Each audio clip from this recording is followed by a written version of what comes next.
Tere hommikust, vist kellaaegi hommik. Minu nimi on Heiki Kolle ja mina üritan sünkroonselt tõlkida nii hästi, kui ma oskan, aga ma kõigepealt ma olen ise keskkonnaga lähedalt kokku puutuv inimene, hariduselt ökoloog ja tegelen ka igapäevaselt keskkonnakorraldusega, aga tulles külaliste juurde, kes on Taanist, mõlemad on geoloogia põhjaga ja tegelevad igapäevaselt jääkreostuse likvideerimisega erinevate moodustega, et kuna Taanis on põhjavee küsimused väga teravad, kuna põhjavesi enamalt on Taanis kaitsmata looduslike vahenditega, siis seda kõigest jõust ka katsutakse kaitsta igasuguse inimtegevuse mõjude eest ja sellest nad kindlasti on võimelised pikalt ja põhjalikult rääkima, aga tänane teema on siis rohkem seotud tualetiga ja tualetinduse näite nad toovad siis oma praktikast Gröönimaalt ja nad siis räägivad täpsemalt. Kõigepealt tutvustavad ennast natukene veel ise ja siis lähevad Gröönimaa teemade juurde edasi. So I just briefly introduced you, but you can continue now with the introductions. So I'm very happy that we are here today. I'm sorry that my local language is not as good. So I could choose between Danish or English for presentation. I think English would make more sense. And we have it in English on the PowerPoint also. We are representing a consulting environmental company. And we have been in business for more than 30 years. And we are very cautious about how we do our work and make sure that all we do is to the benefit of the environment.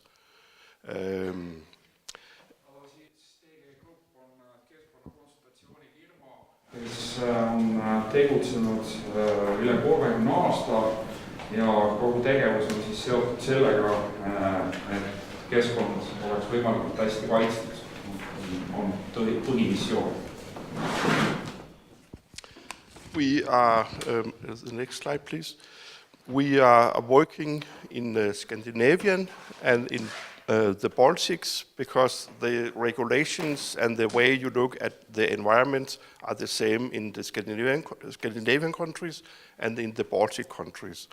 So that makes sense to be represented in those areas. Siis kõigis Skandinaavia Balti riikides ja kuna keskkond on meil kõigil ühine, siis otseselt tegutsemispõhimõtted on ka suhteliselt sarnased kõikides riikides. The thing I'm going to mainly talk about today is Greenland. This is not the right location, but otherwise it would be outside the map. We have a different situation in Greenland from the rest of Scandinavia, because you have a lot of very, very small villages with 250 people or less people there. And we had a lot of cold weather with frost, so piping in the ground or on the ground is not really possible. Tänasest näites siis näide tuleb Gröönimaalt, et Gröönimaa kohta kõigepealt täpsustuseks, et oli kaardikud vales kohas, et muidu kui ta oleks õiges kohas, siis ta jääks sellest slaidist välja. Aga Gröönimaal on ilm külm ja seal on hõredalt paiknevad vähest elanikega asulad ja kus on torustikku väga raske paigaldada ja kui on külm, siis kõik külmub kohe ära, nii et sellised keerulised eritingimused. And the small villages are laying in the bottom of fjords with not shallow water, but we're not talking the ocean. So they have the sewer problem and they have the drinking water right outside the door. And this is how we expect a village in Greenland is supposed to look. This is how it looks, but I can tell you the difference in a few minutes. Et kuna külad paiknevad otse vee ääres, siis kõik reovesi võib jõuda otse vette. Samamoodi on see, et on ka joogivee juhtimine on keeruline. et ülemisel pildil on see, kuidas see kõik võiks välja näha, aga alumisel pildil need kollased kotid on siis see, kuidas praktika on tegelikkus ja sellest hakkab siis kohe rääkima meil. I don't know if you know, but wastewater you normally divide into two. You have gray wastewater, is when you wash your clothes and from the kitchen, and you have black wastewater, and that's from another room. And what they use in Greenland up to now is that they have a toilet with a plastic bag under it, and then twice a week there comes a guy in the evening or during the night and collect the bags, and he's called a nightman. And they have one of those in each village paid by the other village to go around and pick up the bags there. And then he's supposed to take them down, and then he's supposed to empty the bags into the water. That's probably one of the jobs that's very low on the possible jobs there. The problem is that in the wintertime, the content is freezing, so you can't empty them. And then when spring comes and they're thawed, then it's kind of a bad job to empty them at that point. So we have a lot of yellow bags, and it looks nice when you come into the village. Oh, lots of nice yellow flowers, but it's not flowers. And the problem is that what happened now is people are taking more and more medicine, and that goes through the system. Ma unustan esimese otsa ära juba, et ma üritan tõlkida ikkagi otsast peale, et ta rääkis kõigepealt alguses, et vesi jaguneb siis nii-öelda reoveeks ja heitveeks, millest oli eelnevalt juttu siin, et need tuleb mõlemad käidelda eraldi, reovesi, mis on selline raskelt reostunud vesi, ja heitvesi, mis on selline kergema reostusega. Ja siis ta jõudis nende kollaste kottide juurde, et need kollased kotid on inimeste isiklikud väljaheited, mis siis kogutakse kottidesse niimoodi kokku, ja siis tuleb selline huvitav elukutse, kelle nimi oli Nightman, was it? Yeah. Öömees. Öömees, kes tuleb, korjab need kotid siis kokku ja siis kallab nad kõik ükshaaval vette, ma sain aru. Into the water, he pours the content of those bags. Yeah, and okay. It freezes, so you can't empty the bags. Ja siis, kui muidugi on talv, siis tuleb üksjagu vaeva näha, et seda kõike sealt kottidest kätte saada, nii et see on selline keeruline ja mitte eriti prestiižne amet, ütles ta ka. And as you know, with those bag toilets, there's smells involved in them, and they're not really hygiene top, it's not on top of it. And you can see they have the houses. And then they have a new regulation saying that you have to carry the bags 500 meters out before you can dump them. So you actually have to make a road to drive out there, and then you are supposed to be able to wash your hands after you clean the bags. To make the roads and the washing facilities, we are talking quite a lot of money, something like 1 million Danish crowns per each there. That's a lot of money in Greenland. Ja regulatsioonid, ütleme niimoodi, et ta tõi näiteks küla, mis asub kõrgel, et siis see tuleb ikkagi 500 meetrit vähemalt külast eemale viia, ja selleks tuleb sageli tee ehitada eraldi, et need kotid sinna külast eemale saaks ja sealt siis sinna ookeani sisuliselt kukuks. Ja sellised regulatsioonid lähevad päris kalliks maksma, et see on üksjagu kallis lugu siukest imelikku jäätmekorraldust niimoodi käimas hoida või korraldada. So we think we are Danes, we are very smart, we have a lot of good ideas. So the solution to this problem should be fairly simple. We have a toilet where we evaporate the liquids and we compost the rest. So in that case, you don't have any waste that goes into the water, and it doesn't smell or anything there. So what's the big deal here? Nothing to think about. No ühesõnaga, ja siis jõuti sellisele järeldusele, et nutikad taanlased ju võiksid paigaldada sellised toredad kompostivad käimlad, kus tahke eraldatakse vedelast ja kõik komposteerub ja kõik muutub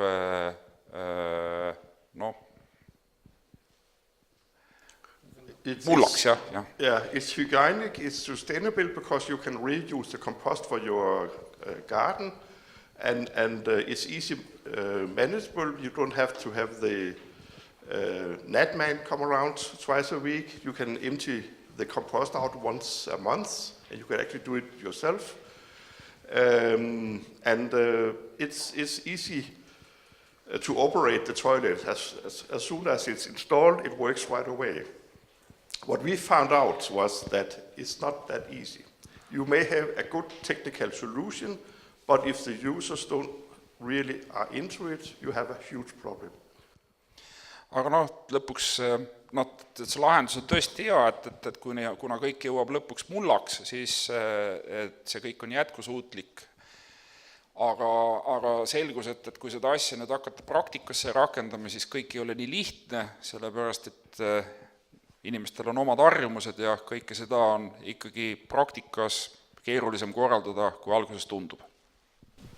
The system is, there's a thing going around down here, and then the liquids will evaporate up there, so you don't have any drainage, you don't have to add water or anything there. But the problem is that if you throw beer cans into it, you have a problem. And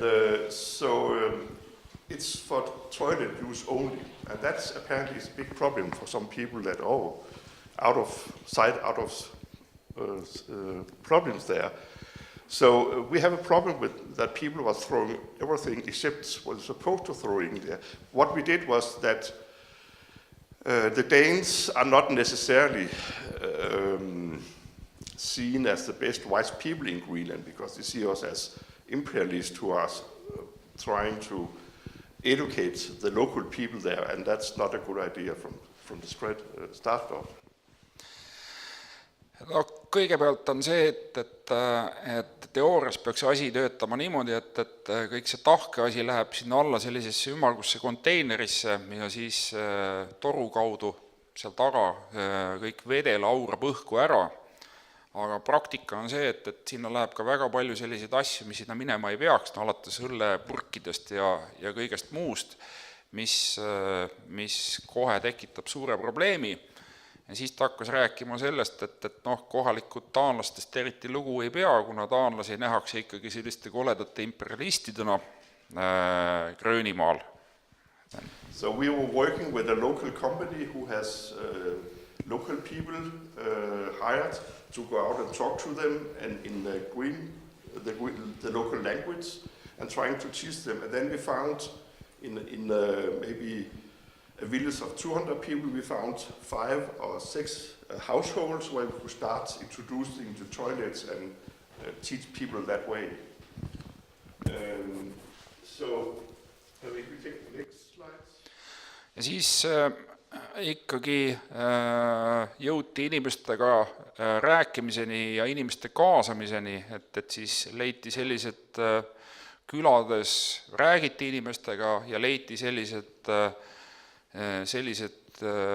pered, kes siis said kaasatud selliste tualettide õigesse kasutamisse või jah, ma arvan. So we have some motivated residents who are into this, and that's normally younger people who are into newer stuff, and then we try to promote it through them and say we have a lot of good issues here, and not really any bad issues.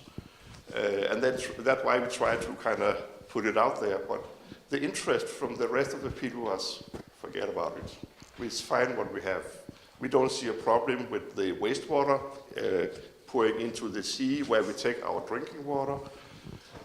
So it takes a lot of non-technical issues to introduce such a system. See asi toimus niimoodi, et kaasati siis nooremad inimesed, kes lähevad uuemate asjadega paremini kaasa ja nemad said asjast aru, miks see kõik on hea, mida tehakse. Aga muud inimesed muidugi eriti huvitunud sellest, et vana süsteem toimib ja kõik see läheb vette tagasi ja sarnasest kohast võetakse joogivett kõrvalt, et see kõik on ju siiamaani toiminud ja midagi hullu ei ole.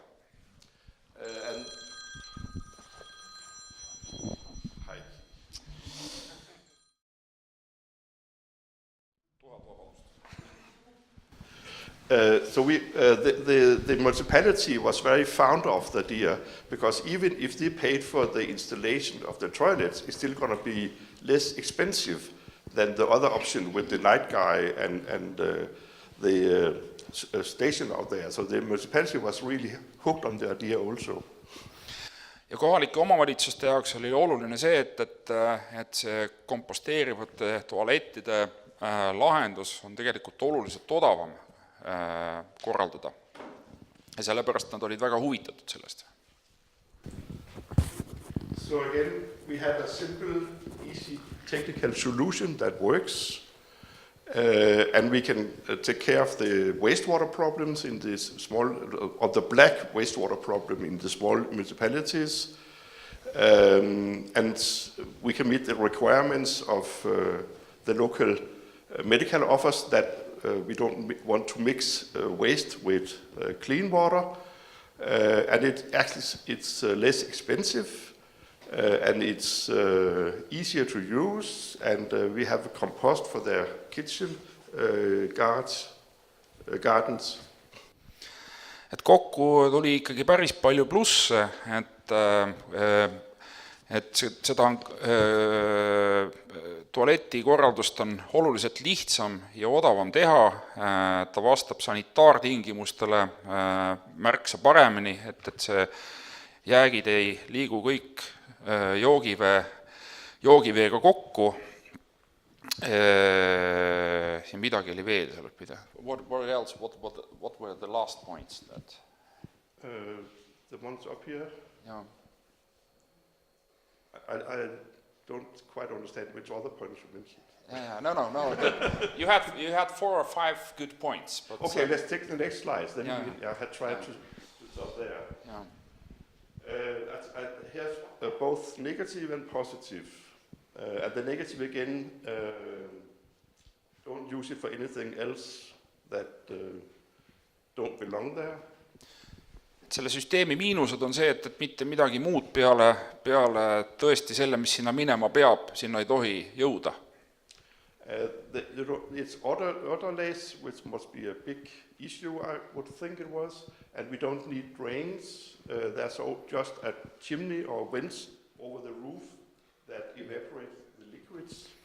Tualetid on ilma lõhnata, mis võiks olla oluline, ja samamoodi on see, et mingid torusid ei ole vaja, et seal on tõesti ainult seda ventilatsioonitoru vaja, kust see vesi ära aurab ja muud polegi vaja. And composting the black wastewater is significantly reduction of bacteria, so we have a less problem in the environment afterwards, and people don't get sick from it. Komposteerimine vähendab ka bakterite hulka, nii et inimeste haigestumise risk on väiksem. Ja nüüd mul tuli meelde üks punkt, mis ma ära unustasin enne, oli see, et ma olen Gröönimaal ise käinud, et seal on iga mullagramm on väga hinnaline. Et kõike seda saab ju lillepottides kasutada. Kõiki neid jääke, mis on väga tähtis. One toilet is for a family of 4, and even when you have guests, you're still going to be fine with it. And if you use it extensively, it just runs some more time and make sure that it evaporates. The only thing that's you have to be remember is you need an 18 degrees temperature in there, otherwise you can't evaporate it. Et üks tualett on 4-liikmelisele perekonnale täitsa paras ja ka sellise mõõduka hulga külalisi elab üle. Aga keerukas on just see, et kui see temperatuur peab olema 18 kraadi juures, muidu see vesi lihtsalt ei aura ära, et kogu aeg peab olema see temperatuur olemas. We generate 5 kilos of compost every month or every 2 months, which you can spread in your garden, as you mentioned before. 5 kilogrammi komposti kuus tekib selle süsteemi, suudab see süsteem tekitada, mida siis võib aiamaale laiali laotada. And the power consumption is something like 5 kilowatts per hour per unit a day. So we are talking 3 Danish crowns a day. What's that? 50 euros? Half a euro a day, it must be. Yeah. pool eurot päevas on siis see energiakulu, ehk siis 5 kilovatti päevas, mis on suhteliselt väike ikkagi. So everything is fine working, except that no one wants the toilet. Kõik tunduks nagu ilus, aga keegi ei taha seda. Yeah, and even when the municipality goes in and pay for it, no one is kind of volunteers for it. And we haven't quite figured that one out yet. But it shows that just because you have a good technical solution, you may not be on the right track there. So there has to be a wish from the people or demand for the people for their actions. Ja nüüd siis järelduste juurde, et kõik nagu tunduks tehniliselt ideaalne, et kõik nagu ju tunduks olemasolevat, aga seda praktikasse viia on ikkagi keeruline, et siin on jutt millestki märksa enamast, ehk siis ta jõuab selle kultuurini, mis on ka tänase päeva teema natuke. So that's something you have to look in very much into the sociological expectations from the people and what do they think and what do they believe, and that's something you really need to work on all issues. It's kind of like the weather that we are all talking about, climate changes, and then it's cold. What are they talking about? Et tegemist on ikkagi sellise arvamuste ja uskumiste ruumiga, mida on väga raske ikkagi muuta ja mõjutada ja teinekord ka aru saada, et tõisin kliimamuutuste näite, et kõik räägivad kliimamuutustest, aga õues on ikkagi külm, et mis seos seal omavahel nüüd küll võib olla, et tegelikult siin alles lahendusi ollakse otsimas selle näite puhul Gröönimaal, et kuidas see asi kõik lõppeb, ei tea. So there's difference between climate and weather, but even the American president can tell the difference apparently. Isegi Ameerika president ei tee kliima ja ilma vahet. If you take the next slides, in Denmark we do have sewer systems, luckily. But sewer systems are not without any trouble anyway, because you have a sewer system, you have a wastewater plant. And you have a wastewater plant, you have sludge. Et Taanis õnneks need süsteemid töötavad ja kui on olemas reoveesüsteem, siis reoveesüsteemist tekib reovees ette paratamatult selle süsteemi töö tulemusena või tegevuse tulemusena. And when you have, the thing is you have the water coming in and then you clean the water, and in that process you're going to generate materials in the bottom of the basin. Et reovesi tuleb sisse ja puhastusprotsessi tulemusena settib tahke materjal välja. And that stuff in the bottom, the sludge there, you're generating a lot of sludge which you need to get rid of. I heard that here in this country you kind of stockpile it at the waste water sites, and that's not really a sustainable way to do it. So everyone is trying to use it as fertilizer, like the one idea we had up in Greenland, that compost it and then use it as fertilizer. And that we can do at the farming fields also. See puhasti muda, seda tekib tegelikult päris palju ja tegelikult on siis küsimus, mis selle mudaga pihta hakata, et sarnaselt Gröönimaale, kus see tegelikult jõuab siis sinna lillepottidesse, siis need suured kogused tegelikult ka üritatakse ikkagi põllumajanduses ära kasutada, selline on eesmärk. When you have the sludge in the bottom, you're up-concentrating the heavy metals in the sludge. So you might not have that much in the water per liter, but when you up-concentrate it, you actually have some concentrations and compounds of concern. So therefore you have to analyze the sludge to make sure you don't contaminate the fields. Some of those numbers depends on how low the analyzers go, so you can actually get into the situation where the sludge has less of the heavy metals than you actually find on the background on the field. aga mudasse kipub selles vees olevad asjad kontsentreeruma ja üks sellistest murekohtadest on just raskemetallide sisaldus, ta tõi siin kaadmiumi ja elavhõbeda näite, et tuleb olla valvas ja ettevaatlik, et me selle puhasti mudaga ei reosta oma põldusid. Kuid sageli võib juhtuda ka niimoodi, et hoopis puhasti muda on puhtam tegelikult kui muld ümberringi. At some point in the near future, we're going to run out of phosphorus.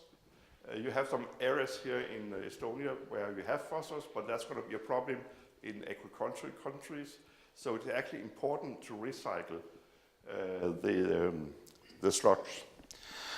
Suure skaala probleem mitte ainult Taanis, aga ka mujal on see, et fosfor saab otsa, et fosfori ringe on probleemne ja seetõttu Taani riigi eesmärk on 80% fosforist reovees kinni püüda ja see taaskasutada.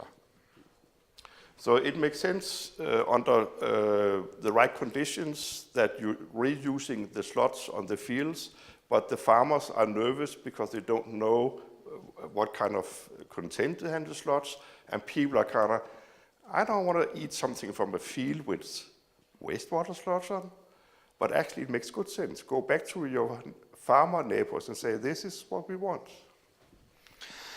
Aga sellega on seotud see jällegi, et talunikud on umbusklikud selle puhasti muda kasutamise suhtes, ka inimesed, kes mudas kasvatatud toitu söövad, on teinekord mitte eriti kerge südamega ei tee seda või lihtsalt, et seetõttu on seotud see ka uskumustega, aga ikkagi lõpuks me peaks jõudma selle ringmajanduseni, mis kunagi toimis, et see muda jõudis ikkagi põllule, peaks selle juurde tagasi jõudma. So this is actually the same problem we had in Greenland. We have a good sustainable technical solution, but people don't really believe in it. Aga nüüd ta jõuab selle paralleelini, et tegelikult on täpselt sama asi, mis Gröönimaa näite puhul, lihtsalt skaala on teine. Et meil on tegelikult tehniline lahendus olemas, mida sellega teha, aga inimesed ei usalda. So there's not really any difference between local people from local places. We all have issues and beliefs that makes the technical solutions difficult to use. Aga just, et uskumused ja arvamised on sellised, on takistused, et mõlema näite puhul tegelikult ikkagi arvamused häid tehnilisi lahendusi takistavad. Another problem, if you take the next slides, is that in Denmark we use groundwater for drinking water solely. And we are not allowed to clean the drinking water, the groundwater before use. Üks Taani veemajanduse eripära on see, et Taani joob 100% ainult põhjavett ja seadusega ei ole lubatud põhjavett enne joomist puhastada. So the concern is that if you allowed cleaning the groundwater, then you don't care what you pour out on the ground. Ja selle loogika on selles, et kui põhjavee puhastamist lubada, et siis tegelikult läheb selle põhjavee kaitse nagu teist otsapidi käest ära, et hoida nagu ühiskonna käitumiskontrolli all selle kaudu. So in Denmark we have a strict control with the industries that you're not allowed to have spills, and we are actually looking at the old phone books to find the old dry cleaning or auto shops from the 60s and the 50s. Et seetõttu on tööstuse toimetamised tugeva luubi all ja kontrolli all, et mitte midagi kuskil välja ei läheks. But I missed the last part. The cleaning facilities that you're looking at older phone books from the 50s and 60s and see if we can identify industries who are of environmental concern. So we are simply looking at the names of the industries and say, oh, this is an old auto shop. He was located at this address. There might be a problem. Nad uurivad ka seetõttu tööstuse ajalugu või paiknemise ajalugu, kus ta tõi selle telefoniraamatu näite, et kus on olnud vanad tööstusrajandused, et kus ikkagi niisugust jääkreostust võiks pinnal olla ja niimoodi sellise detektiivitööga uuritakse tööstuse ajalugu. And Denmark is like Estonia, not that big in area, so we have a lot of detailed groundwater modeling and scaling to kind of see where are the groundwater generated, and those areas need special protection. Water scale, catchment areas. Taani nagu kogu Eesti ei ole eriti suur ja seetõttu on kogu Taani üsna hoolikalt läbi uuritud ja mitte ainult uuritud, vaid ka modelleeritud, et kus see põhjavesi tekib ja kus siis võivad olla probleemid. So that's something we use a lot of energy and money, and a lot of people are doing something about this in Denmark to try to keep the groundwater clean, because we are not allowed to clean it. Ja seetõttu palju raha, energiat ja inimeste vaeva läheb selleni, et hoida põhjavett puhtana. So we've been talking about lack of clean water. If you take the next slide, the next problem is sometimes we have too much water. Aga mõnikord on seda vett liiga palju. Et me räägime praegu vee vähesusest, aga mõnikord on seda liiga palju. We are getting more rain, and the rain is coming in shorter periods, so the amount of water coming down is exceeding the systems to drain the water, especially in city areas where everything is paved. Ja sellistel aladel, mis on pinnakattega, nagu näiteks linnades, vihmadega, seda vett saab liiga palju. So what we're doing is that we are holding on to the water until the system can drain it. Et seda vett üritatakse kinni hoida nii kaua, kuni seda vett saab nii-öelda looduslikult ära immutada. The easy solution would be to have a dam or a small lake in a park, but in the cities that's not possible. Kõige lihtsam oleks ehitada sügav auk või tiik või tamm kuskile, mis seda vett kinni hoiaks, aga linnades on seda väga raske teha.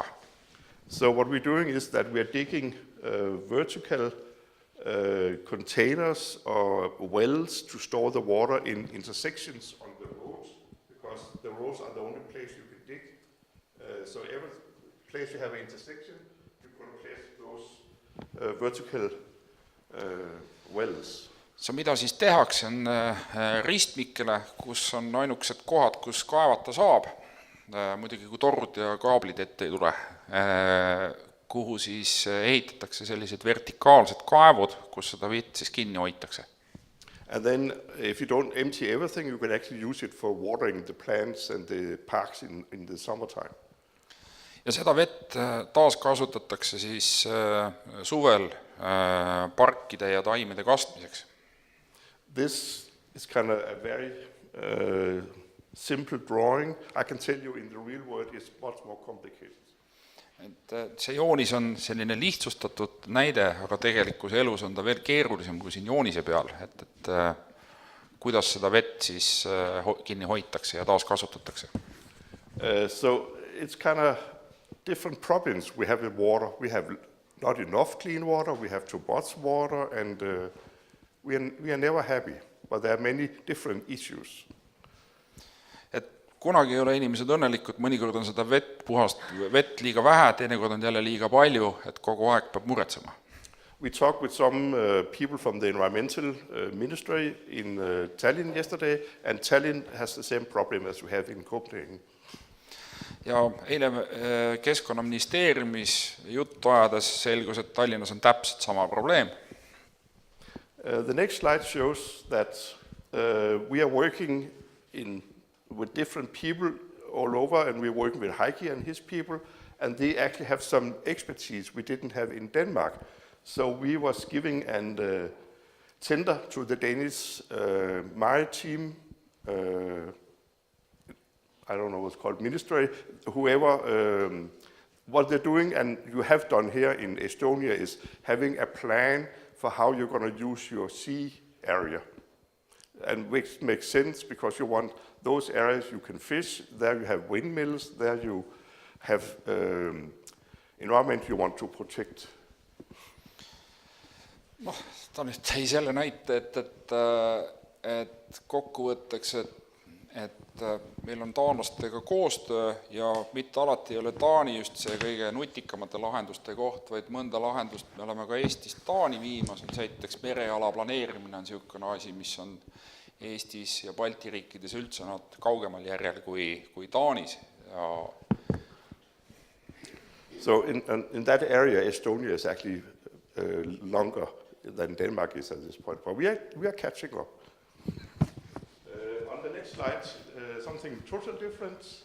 We have a lot of landfills. We used to have a lot of landfills in Denmark. Now we incinerate everything. But the landfills, in the old days, you didn't sort your waste. So if you're lucky, you're going to find some gold there. Ja siis ta toob jälle teemana prügilate taasavamise, ka niisuguste kuuma keskkonnateemana, mis oli siis sorteerimata materjal, mis lihtsalt maa alla auku aeti.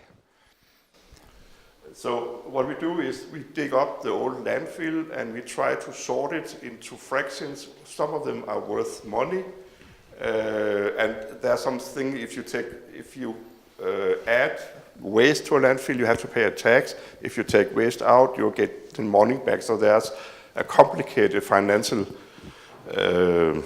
implications there, but it's actually a good idea. Aga jah, eesmärk on üritada kulda leida ikkagi, et kui seda materjali ikkagi sorteerida, siis midagi võib seal leiduda väärtuslikku, aga ta tõi ka esile selle, et õiguslikult on see keeruline, sellepärast, et kui ta on jääde, siis sellest tuleb maksta, aga sellest maksta ei tule, kui tegemist on toormega, et sellest jäätmest peab toore saama, et see on see, mis on tegelikult väärib tegutsemist. If you take the next slide. This is the American air base in the northern part of Greenland, and as you know from the old Russian bases, the military has a different version of environmental issues, and there always a lot of fuel and stuff like that, but that's an interesting environment. I like the pictures, that's why I brought it. It hasn't that much to do with water. Et see näide ei ole küll väga palju veega seotud, aga lihtsalt Peerile see pilt väga meeldib, sest ta tahtis teile seda näidata, et tegemist on tuule õhubaasiga Gröönimaa põhjaotsas, kus TGE ka üksjagu toimetanud on keskkonna küsimuste lahendamisega. We have 30 more really interesting slides, but the time is up. Kõvasti oli slaide, aga aega on kahjuks otsa saanud. Thank you very much for your interest and from listening to us. If you have any questions, I'm quite sure Heike is going to be happy to answer them. Suur tänu!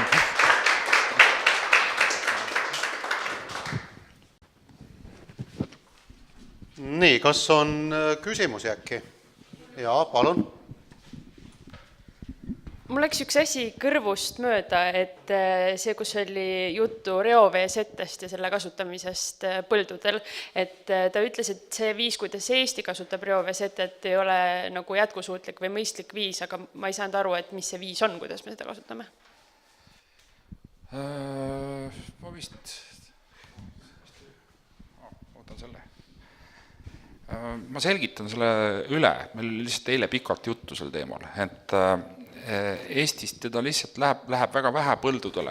Just on see, et ei ole seda kindlust, et tegemist on, mitte konkreetselt uuringu tulemusi on igasuguseid, aga ühiskonnas ei ole seda arusaama või kindlust, et tegemist on ohutu asjaga, mida me saame toidu kasvatamiseks teha, et numbrid ja usk on nagu kaks ise asja, et seetõttu Eestis koguneb reovesete ikkagi hiiglasuurtesse kuhjadesse ja päris igal pool, mõnel pool kasutatakse. Et ministeerium ütles ka, et mõnel pool puhasti muda jõuab ka põllule, aga mõnel pool teda lihtsalt erinevatel põhjustel ja erinevate argumentidega ei tihata kasutada. Ja need kuhjad loomulikult on probleem. Really good question, really good answer.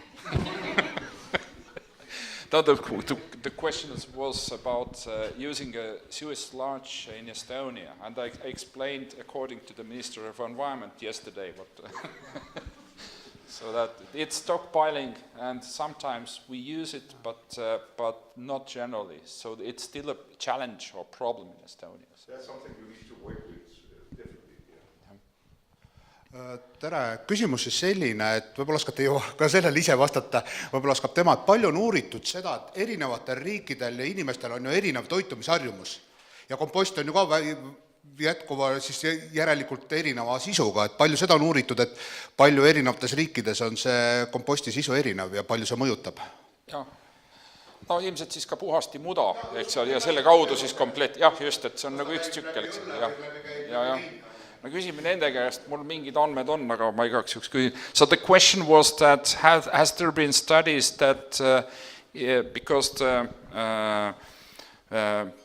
tastes in different countries are different, so that people eat different things, and therefore that was it ending up in a sludge, and also apparently in a compost is different. So that how much in different countries there is a chemical difference between sludge and compost?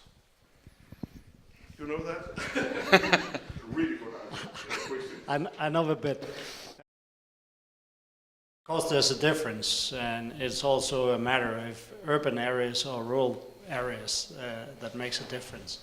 But in the end, it's all about the documentation all the time. It's like in Denmark, we use 90% of the sewage sludge holds the thresholds of the environmental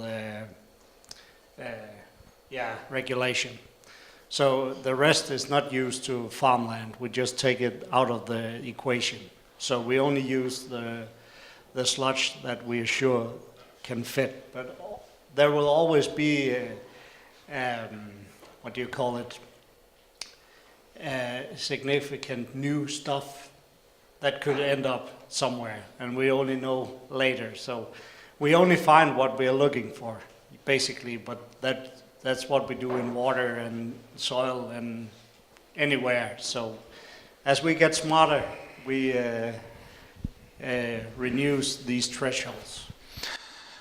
No, vastus oli niimoodi, et 100% kindlust ei ole, ütles ta nagu oma vastuse lõpupoole, aga alguse poole ütles ta seda, et isegi Taanis on näiteks maapiirkondades ja linnapiirkondades ongi see erinev, et tõepoolest, aga ikkagi seda monitooritakse ja 90% sellest ikkagi põllule jõuab, ainult 10% on see, mis siis läheb mujale. Tüüpiline näide, mida ma tean ka mujalt riikidest, on see, ja mida ka Eestis üritatakse kasutada, on see, et haljasalad näiteks teede juures, et kui ehitatakse suuri rampe ja sinna rajatakse haljasalasid, siis sinna üritatakse puhasti muda panna, mis ei ole otseselt toidukasutus, vaid tegelikult on haljastuse rajamine, et ta ei ole nii, ütleme, ühiskondlikult tundlik ala, et näitena, aga see oli Henriku vastus. If you have an efficient farming, you need fertilizer, and you can use manure from the cows and pigs, or you can use it from people, or you can use something you dig out of the ground in the bag, but you still need the fertilizer. Ja mida siis Peer ütles kommentaarina on see, et ikkagi põllumajandus vajab väetisi, et selle väetise puhul on see, et me võime siis kasutada loomade virtsa, aga samal ajal miks me ei kasuta siis inimeste oma, või siis kasutame mineraalväetisi, et see on nagu niisuguste keeruliste valikute küsimus.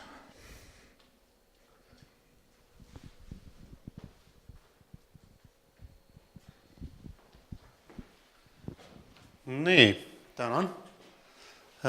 Sellega vist on kellelgi veel küsida? sest Taani külalised, palun. No, nüüd ära lähevad, siis mul on see küsimus, et Gröönimaa ja Lapimaa on suhteliselt sama põhjad, et kas see Soome kogemus ja kas need Taani spetsialistid on käinud näiteks Soomes kuivkäimla konverentsidel?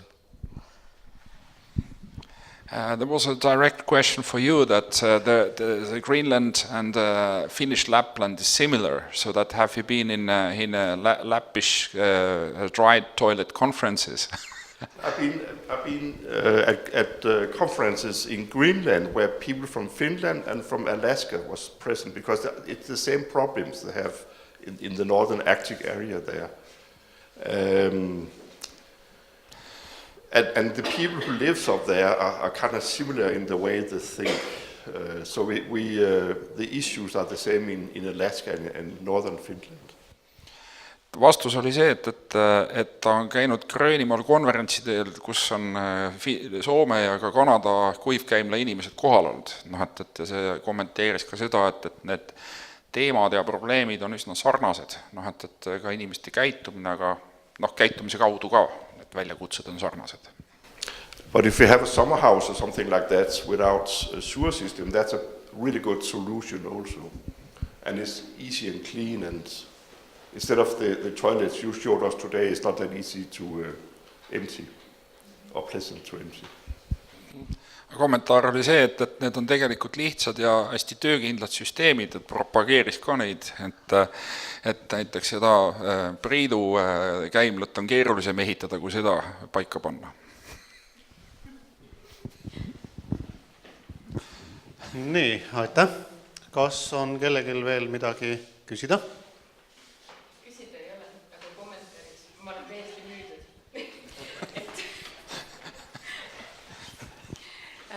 Ma olen täiesti müüdud, et mina ostaks selle, sest mina arvan, et see inimene on üks väga põnev loom. Et me peame leidma lihtsalt need õiged sõnad, millega inimesteni jõuda. Et kui me nimetame seda ümber ja leiame siis grupid, kes sellega siis nõustuksid, usuksid sellesse, siis ma arvan, et me jõuaksime sihile. Nii et jah, edu. And the commentary was that